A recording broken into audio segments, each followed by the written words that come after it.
আজকে আপনাদেরকে নতুন আরেকটা ভিডিও দেখাবো। সেটা হচ্ছে নতুন ভিডিওতে থাকছে আমার নতুন দুটো রেয়ার ভ্যারাইটি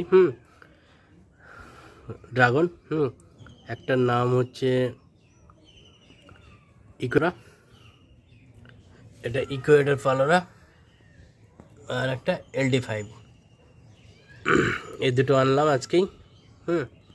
এই প্যাকেটগুলো খুব ভালোভাবে কাটবো, তারপরে আমার এই মাটি রেডি আছে, এই দুটোতে বসাবো। তার জন্য আমি সব কিছু রেডি করেছি। এই চারাটা গ্যাফটিং, দুটোই গ্যাফটিং, কিন্তু এটার কুশি নিয়ে নিচ্ছে, এটার এখনও কোনো কুশি নেয়নি।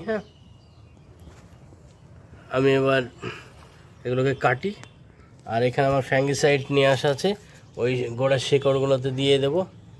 আমি কেটে নিয়ে আসতে করে খুব ভালোভাবে সতর্কভাবে কাটতে হবে। এটা আমার কাটা হয়ে গেছে, পলি ব্যাগটা এই কাটলাম।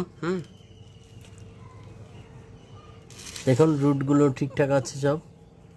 এবার আমি হালকা করে ফ্যাঙ্গিসাইড ছিটিয়ে দেবো, দিয়ে বসাচ্ছি। একদম মাঝখানে বসাতে হবে, যাতে সুন্দর দেখতে লাগে। যে কোনো টপে হোক, আমি এটা জলের ড্রামে বসিয়েছি, একদম মিডিল বরাবর বসাতে হবে। আমি এই ফ্যাঙ্গিসাইডটা এবার দিয়ে দেবো সব দিক দিয়ে হালকা হালকা করে। 1 চামচ মতো দিয়ে দিলাম।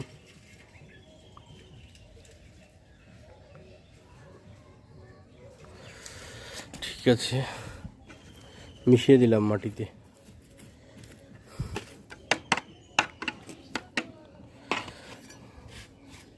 এবার আমি মাটিগুলো সরিয়ে দিচ্ছি।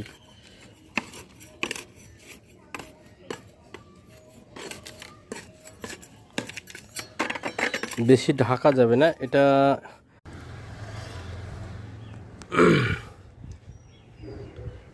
আমি এবার আমার এই LD5 ড্রাগনটা, LD5 এটা বসাবো। এটা এখন কেটে নেব, প্যাকেটটা দিয়ে বসিয়ে দিব।